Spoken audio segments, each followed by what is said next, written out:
감사합니다. 오늘 우리 함께 하나님께서 우리에게 주신 말씀을 보시겠습니다. 요한복음 15장 말씀을 보시겠습니다.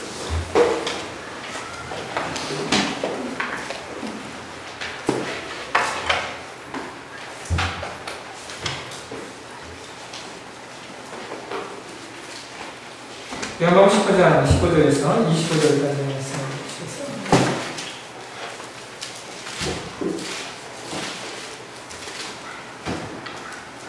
요한복음 15장 15절에서 25절까지 말씀을 같이 한 목소리로 분명히 하겠습니다. 공부하겠습니다. 이제부터는 너희를 종이하지 아니하리니 종은 주인이 하는 것을 알지 못하리라. 너희를 친구로 하였노니 내가 그냥 어저께 들은 것을 다 너희에게 알게 하였습니다. 너희가 나를 택한 것이 아니요 내가 너희를 택하여 세웠으니 이는 너희로 가서 열매를 맺게 하고 또 너희 열매가 항상 있게 하여 내 이름으로 아버지께 무엇을 구하든지 알게 하리라. 내가 이것을 너희에게 명함은 너희로 서로 사랑하려 하리라. 세상이 너희를 미워하면 너희보다 먼저 나를 미워한 줄을 알아. 너희가 세상에 속하였으면 세상이 자기의 것을 사랑할 것이나 너희는 세상에 속한 자가 아니요 오히려 내가 너희를 세상에서 택하였기 때문에 세상이 너희를 미워하리라. 내가 너희에게 종이 주인보다 더 크지 못하다는 말을 기억하라. 사람들이 나를 박해하였은즉 너희도 박해할 것이요 내 말을 지켰은즉 너희도 지킬 것이다. 그러나 사람들이 내 이름으로 말미암아 이 모든 일을 너희에게 하니 이는 나를 보내신 이를 알지 못하니라. 내가 와서 너에게 말하지 아니할 거라면 죄가 없었거니와 지금은 그 죄를 피할 수 없느니라. 나를 미워하는 자는 또 내 아버지를 미워하니라. 내가 아무도 못한 일을 그를 위해서 하지 아니할 거라면 그에게 죄가 없으니라. 지금은 그들이 나와 내 아버지를 좋아하고 또 미워하였다. 그러나 이는 그의 율법에 기록된 바 그들이 이유 없이 나를 미워하였다는 말을 응하려 합니다. 아멘. 조명을 위한 기도를 드리겠습니다. 하나님, 오늘도 우리에게 말씀을 주시옵소서. 주의 말씀을 우리 가운데 선포되고 증거를 드릴 때 우리가 주의 음성을 듣게 하시고 아버지 말씀을 통하여 우리가 하나님의 그 은혜의 존재 앞에 온전히 세워지는 귀한 시간 되기에 은혜를 부어주시길 소망합니다. 성령님 우리 가운데 좌정하시고 임재하시고 교통하셔서 오늘 주실 말씀 잘 깨달을 수 있도록 도와주시고 말씀을 말씀으로 받고 이 말씀이 우리의 삶과 우리의 생활을 변화시킬 수 있도록 성령님 역사해 주시길 소망합니다. 하나님의 거룩하신 영의 임재와 그 다스림 속에서 아버지의 영의 그 충만함이 있는 귀한 시간 되게 하시고 성령의 교통함 속에서 자라나 같은 문제나 하나님의 보좌로부터 넘치는 교회의 풍성함을 누리는 귀한 시간을 인도하여 주옵소서. 감사합니다. 거룩하신 예수님의 이름으로 기도합니다. 아멘.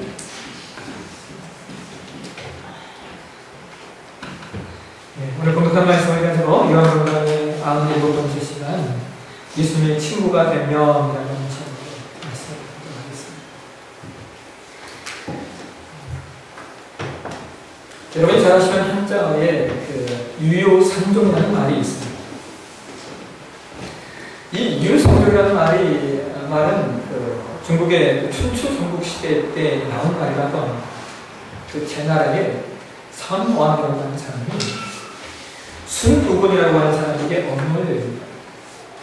각 지방에 돌아다니면서 숨은 인재를 좀 찾아오라 엄명을 내렸습니다. 그런데 이 순두군이라고 하는 사람이 왕의 명을 받고 여정을 떠났다가 얼마 안 있어서 7명의 훌륭한 인재를 데리고 왕에게 돌아온 겁니다. 그래서 왕이 묻습니다. 그러면 어찌 이 귀한 인재를 한꺼번에 7명씩이나 데려올 수 있었느냐? 그러자 순두군이 이렇게 대답을 했습니다. 같은 종에 있으니까 물이 튀어 사는 것처럼 인재도 끼리끼리 모이는 겁니다. 제가 인재를 모으는 법은 강에서 물을 좋아하는 것과 같습니다.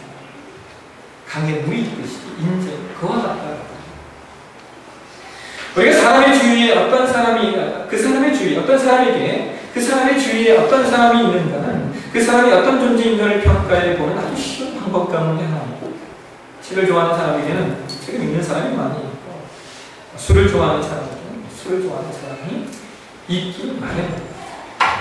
그런데 이 유상경은 단순히 무엇을 좋아하고 무엇을 즐기고의 문제가 아닌 것 같습니다. 왜냐하면 이것은 그 사람의 가치관, 삶의 가치관과 연결이 되어 있기 때문에 어떤 것을 좋아하고 싫어하고의 취미적 태도에서의 내용이 아니라 그 사람의 삶이 어떤 가치관을 가지고 있고 삶에 어떤 의미를 두고 사느냐에 따라 달라지는 것이 유유상종이라는 것입니다. 우리가 지난주에 한번 말씀을 나누셨듯이 오늘 저와 여러분이 공독한 말씀은 예수님께서 우리를 친구로 대접하시면서 부으시고 계신 말씀입니다. 15절을 보면 성경은 이렇게 말하고 있습니다. 이제부터는 너희를 종이라 아니하리니 종은 주인이 하는 것을 알지 못한다. 너희를 친구라 하였노니 내가 아버지께 들은 것을 다 너희에게 알게 하였습니다. 예수님께서 제자들을 부르실 때 종으로 여기지 아니하시고 친구로 부르신다 말씀하십니다. 동시에 이것은 오늘 이 말씀을 받고 있는 저와 여러분에게도 똑같이 하시는 말씀입니다. 내가 오늘 이 말씀을 들은 아들함께 모든 성도들을 친구로 여기시고 대접하시겠다라고 말씀하시는 겁니다. 그러면 오늘 우리는 먼저 우리의 정체성이 어떤 위치에 있는가를 다시 한번 확인하시는 시간이 되셔야 됩니다. 삼위일체 하나님이신 예수님께서 우리를 친구로 부르시는 이 황송한 사건 앞에 그렇다면 오늘 저와 여러분이 예수님의 친구로 존재한다라고 하는 것이 무엇인가에 대해서 우리는 생각해 보셔야 된다라는 겁니다. 오늘 저와 여러분이 분석하는 말씀을 보시면 예수님께서 우리가 예수님의 친구가 되면 우리에게 나타나게 될 현상과 사건들에 관하여 몇 가지로 말씀하고 계십니다. 크게 세 가지를 말씀하고 있는데요. 오늘 저는 먼저 두 가지를 살피고 다음 주에 한 가지를 더 살피려고 합니다. 우리가 예수님의 친구가 되면 우리에게 일어나게 될 그 첫 번째 현상을 성경 16절에 이렇게 말씀하고 있습니다. 우리 함께 같이 한번 읽겠습니다. 시작. 너희가 나를 택한 것이 아니고 내가 너희를 택하여 세웠으니 이는 너희로 가서 열매를 맺게 하고 또 너희 열매가 항상 있게 하여 내 이름으로 아버지께 무엇을 구하든지 다 받게 하려 합니다. 아멘.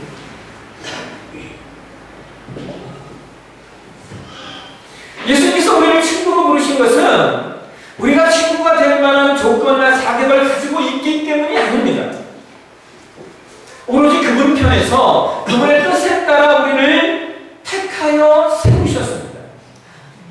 근데 여러분 사실 친구라고 하는 것은 쌍방간의 관계입니다. 근데 예수님은 우리를 친구로 보실 때 그분이 그냥 부르셨습니다. 왜냐하면 우리의 힘으로 우리가 예수님의 친구가 될 수 없기 때문입니다. 우리에게는 예수님의 친구가 될 만한 자격이 없습니다. 그래서 그분이 우리를 택하시고 자격이 없음에도 불구하고 우리를 친구로 대접하시고 만들어 주시겠다라고 말씀하시는 겁니다. 예수님께서 우리를 친구로 대접하시면서 약속하시는 그 첫 번째 말씀이 우리의 삶이 열매를 맺게 하고 열매를 항상 있게 하시겠다라고 말씀하십니다. 그리고 더 나아가서 말씀하시는 거예요. 우리로 무엇을 구하든지 다 받게 하시려는 거예요. 우리로 무엇을 구하든지 다 받게 하시려는 것이 예수님께서 우리를 친구로 선택하신 이유다라고 예수님 16절에 말씀하고 계십니다. 그러면 여러분, 우리가 기억해야 될 첫 번째 내용은 그겁니다. 우리가 예수님의 친구가 되었다는 것, 여러분 그 자체만으로도 우리의 삶에는 열매가 맺힐 수밖에 없는 거예요. 여러분 여기서 기억하시겠습니까? 우리가 예수님의 친구가 되었다 그 자체만으로도 신자의 삶 가운데는 열매가 맺힐 수밖에 없습니다. 동시에 기도의 응답도 받을 수밖에 없는 거예요. 왜? 우리가 예수님이 우리를 친구로 부르셨기 때문에. 왜냐하면 이 열매와 이 기도의 응답이 나로부터 기인한 것이 아니라 예수님께서 약속하신 누가 누릴 수 있는 특권으로 허락하신 은혜이기 때문입니다.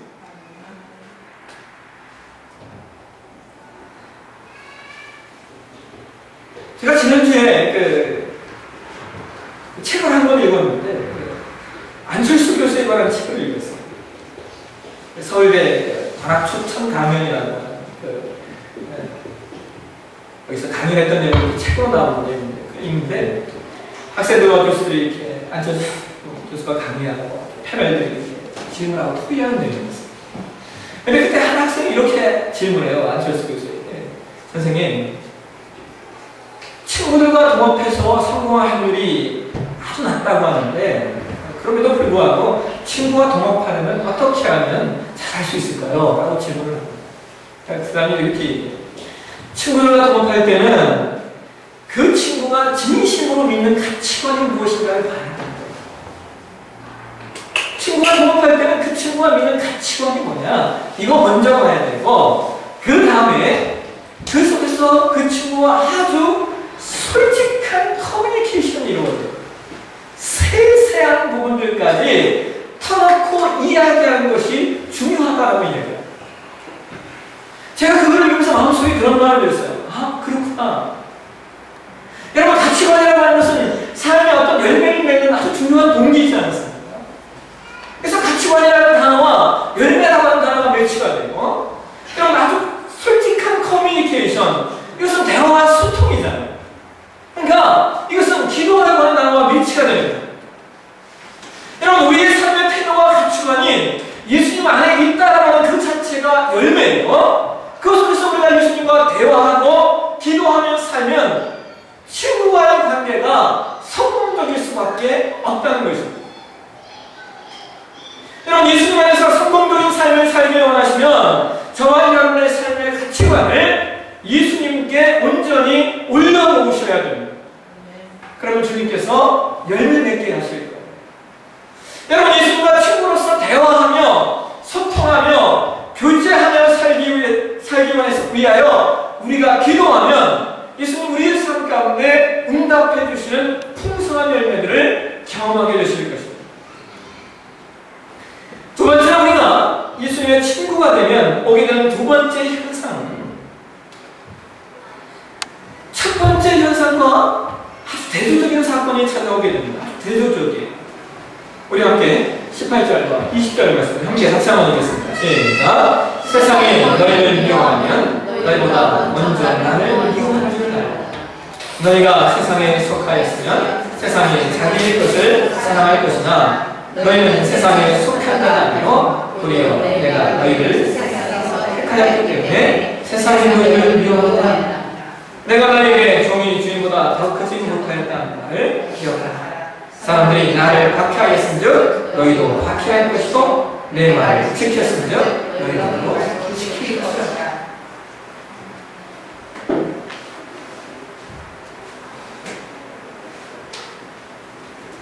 여러분, 우리가 예수님의 친구가 되면 미움과 박해를 받게 될 것이라고 말씀하고 계십니다.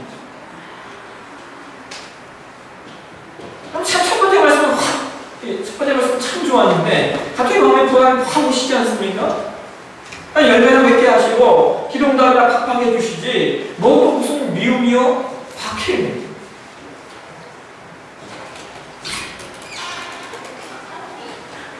제임 콜린스라고 하는 사람이 쓴 책 중에 Good to Great라고 하는 책이 있습니다.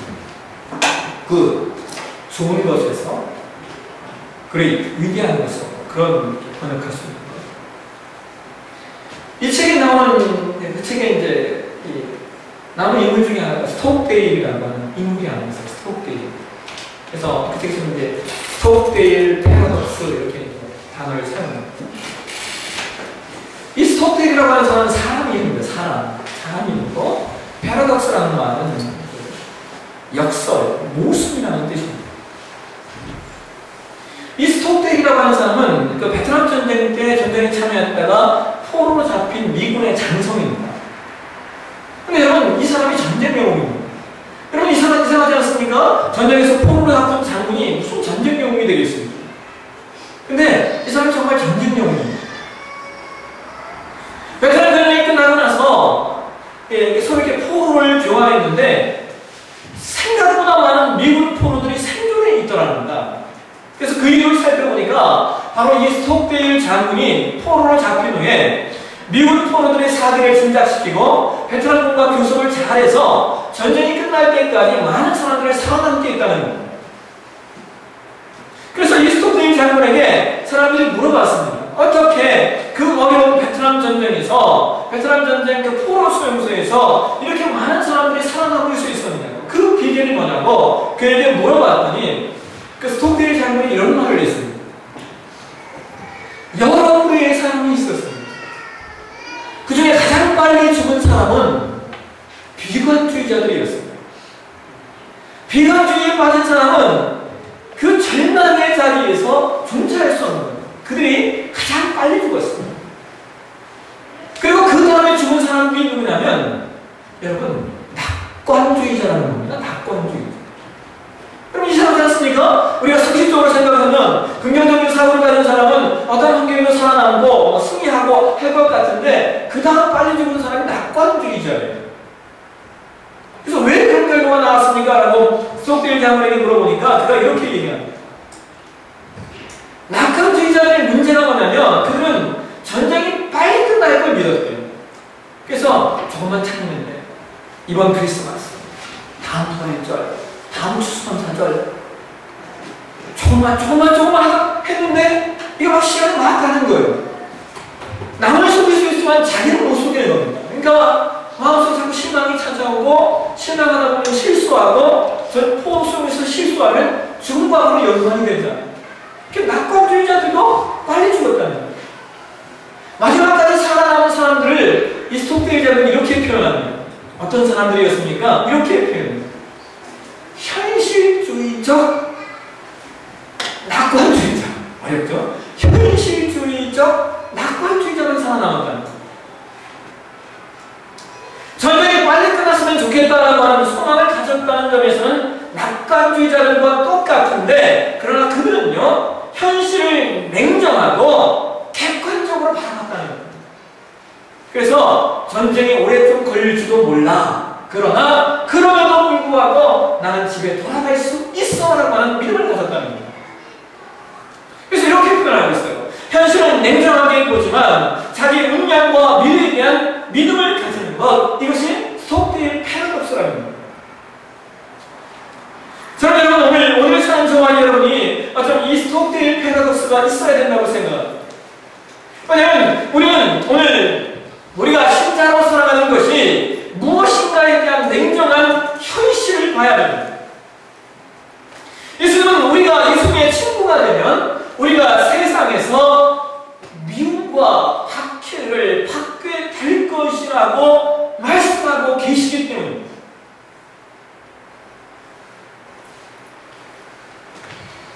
사실은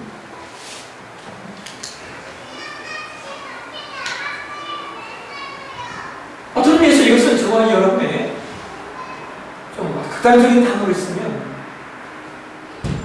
저희 안의 숙명입니다. 우리가 하나님의 사람, 예수님의 친구가 된 후에 우리에게 세상으로부터 오는 미움과 박해가 있을 수 있다라고 하는 것은 저와 여러분의 존재 그 자체입니다.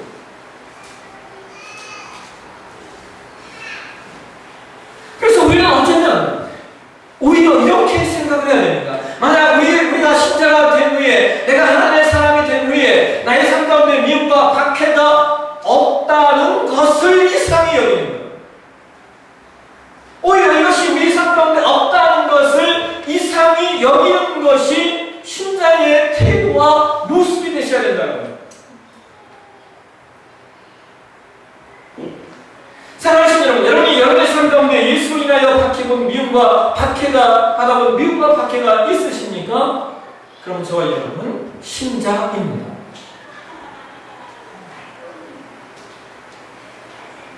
사도 바울은 예수님으로 인하여 우리가 세상으로부터 받게 된 미움과 박해를 이렇게 표현하고 있습니다. 우리 함께 갈라디아서 6장 17절 말씀 한번 보실까요? 우리 같이 한번 읽겠습니다. 시작. 이 도로는 누구든지 나를 그렇게 하지 마라. 내가 내 몸에 예수의 흔적을 지니고 있노라.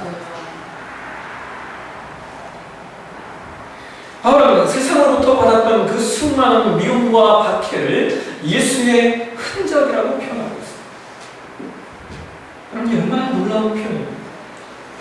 내 안에 예수님의 흔적이 있다는 겁니다.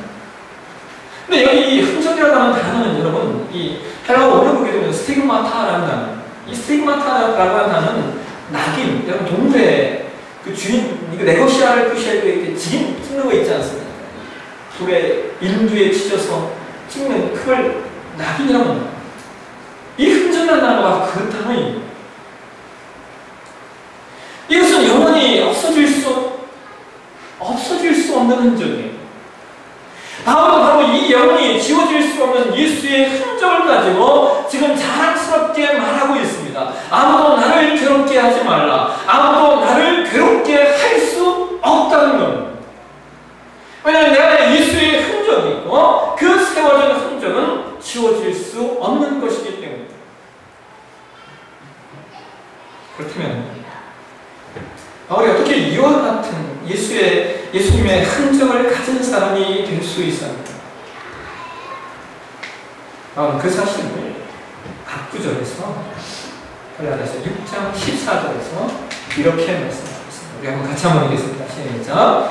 그러나 너희는 우리 주 예수 그리스도의 십자가에 결코 자랑할 것이 없으니 그리스도로 말미암아 세상의 사람을 위하여 십자가에 못 박히고 내가 세상을 위하여 너희의 하니라.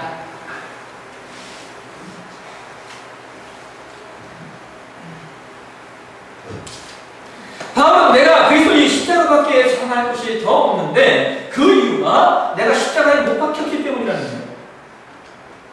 또 반대로 동시에 내가 세상을 십자가에 못 박았다라고 바울은 말하고 있습니다.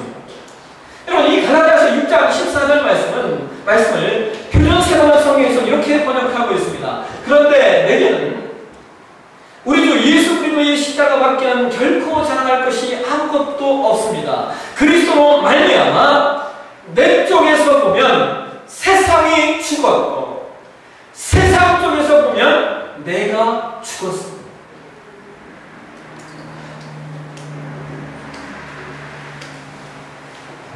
결국 예수의 흔적을 가진 사람은 어떤 사람이냐? 예수의 흔적을 가진 사람은 내가 죽고 세상이 나를 못해 죽은 사람입니다.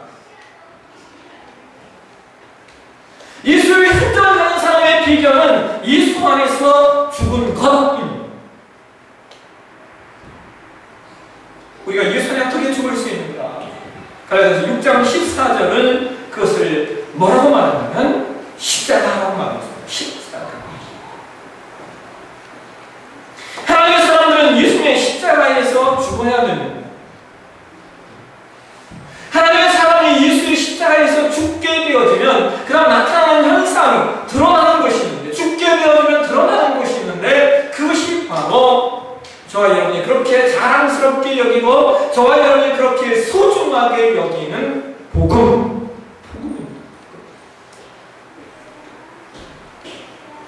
신자는 어떤 존재이냐? 십자가에서 죽고 은혜의 복음 안에서 새롭게 태어난 사람들, 그게 바로 신자입니다.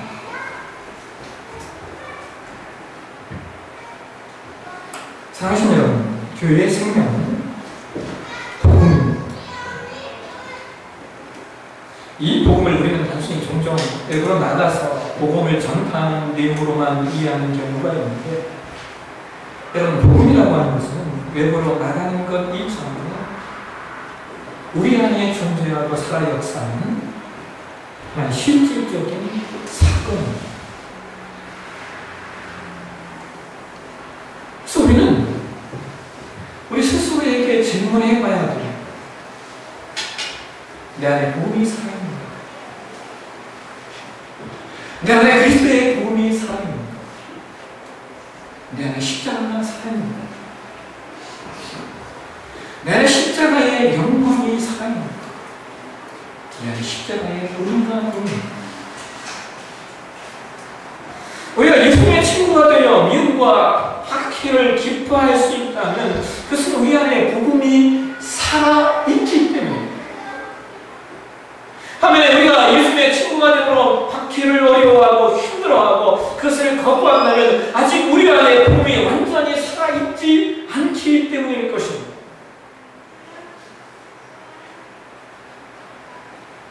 여러분, 복음이 살아있는 신앙은 신앙의 대전제가 다릅니다. 신앙의 대전제가 달라요.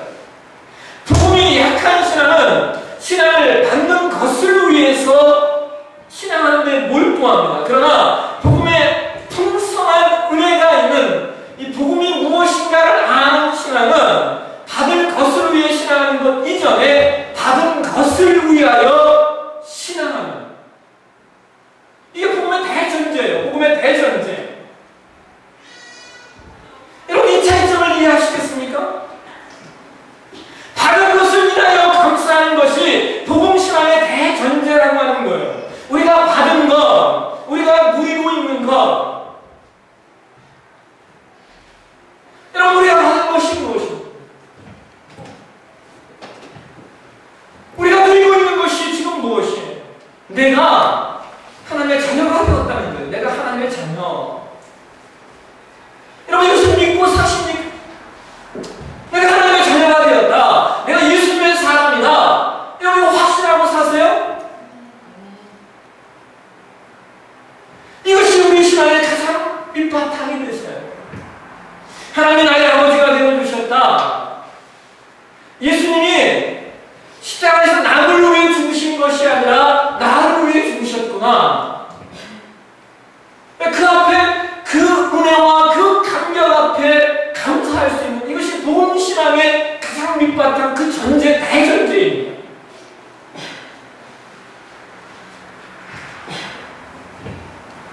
저는 오늘 우리 하나님교회가 하나님 앞에 우리가 함께 기도하며 참 간절히 강구해야 될 게 바로 이거라고 합니다. 복음입니다. 복음. 우리 안에 지금 복음의 역사가 살아있는가? 우리 안에 지금 복음의 능력이 흠화하고 있는가?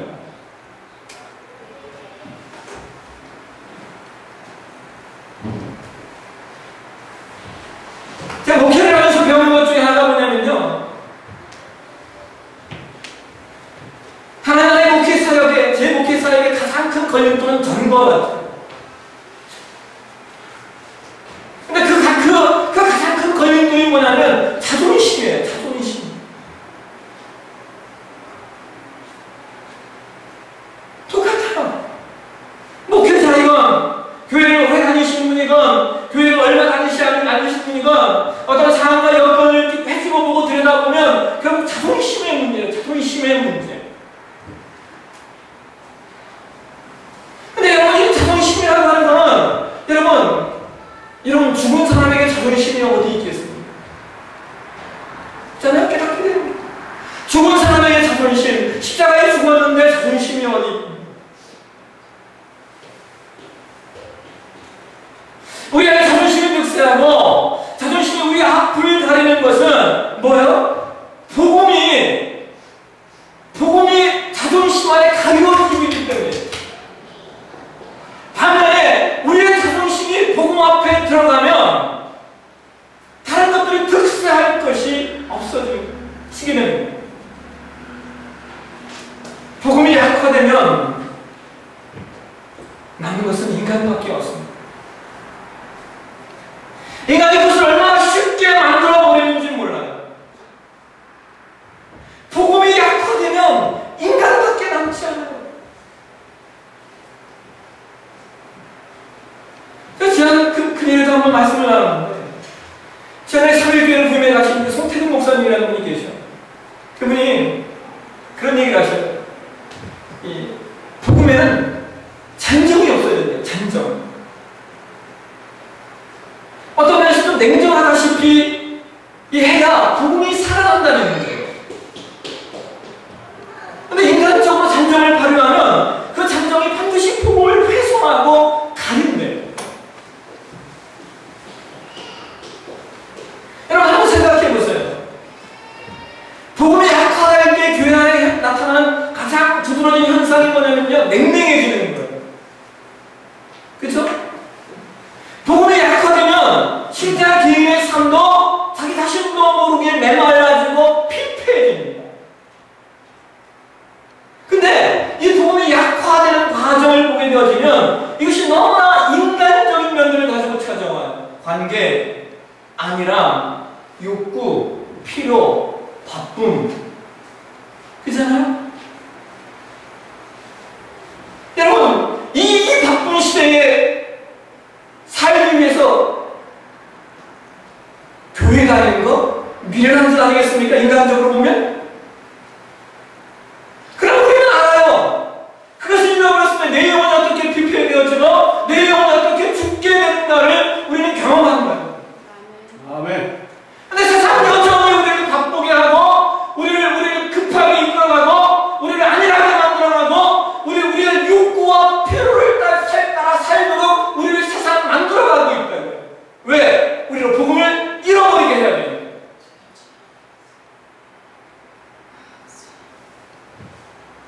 그래서 오늘 예수님이 우리 가운데 그렇게 말씀하시는 거예요. 우리를 친구로 세우시면서 너희에게 미움과 박해가 있을 것이라고 말씀하는 이유가 뭐냐? 여러분, 놀랍게도요, 미움과 박해가 우리로 말미암아 복음을 다시 회복하고 은혜의 장도안에 무릎 꿇게 만드는 가장 큰 원동력이 됩니다. 그래서 어떤 면에서 신자는 세상으로부터 온 미움과 박해를 기뻐해야 돼요. 그래서 야고보서를 기록한 야고보가 야고보서 1장 2절 4절 이런 말을 같이 한번 읽겠습니다. 시작. 내 형제라 너희가 여러 가지 시험을 받거든 온전히 이건 너희 중에 시련이 인내를 만들어낼 줄 인내를 온전히 이루라. 이는 너를 온전하고 구비하여 조금도 부족한 일에 하라. 우리에게 왜 미움과 박해가 있어야 할 것인가? 그것은 우리로 온전하고 구비하여 조금도 부족함이 없는 하나님의 사람이 되게 하시려는 하나님의 뜻입니다. 여러분, 어려움이 오시면 하나님 나에게 복음을 회복한 은혜이구나. 식어진 가슴에 불을 붙이라는 하나님의 명령이구나. 저는 복음의 은혜를 회복하는 역사들이 우리 아브라함 교회 그리고 모든 지체들의 삶 가운데 흘러넘치시길 주의 이름으로 축원합니다. 아멘. 같이 한번 기도하겠습니다.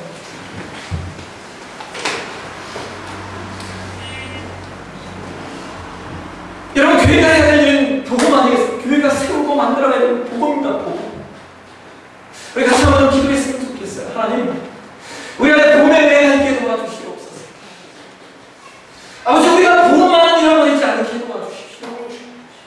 아버지, 우리의 식어진 가슴에 예수의 십자가, 내가 하나님의 자녀라고 하는 그 은혜, 이거 하나만큼은 놓치지 않도록 하나님 우리 안에 은혜 주시길 소원합니다. 우리 아브라함 교회 복음의 능력 있는 교회 되게 해주시고, 우리 아브라함 교회 복음의 역사가 있는 교회 되게 하시고, 십자가를 바라보고 십자가 앞에 우리의 신앙을 온전히 세워가는 그런 교회, 아버지 그런 교회 되게 하시고, 내가 그런 하나님의 사람도 되게 해주시옵소서.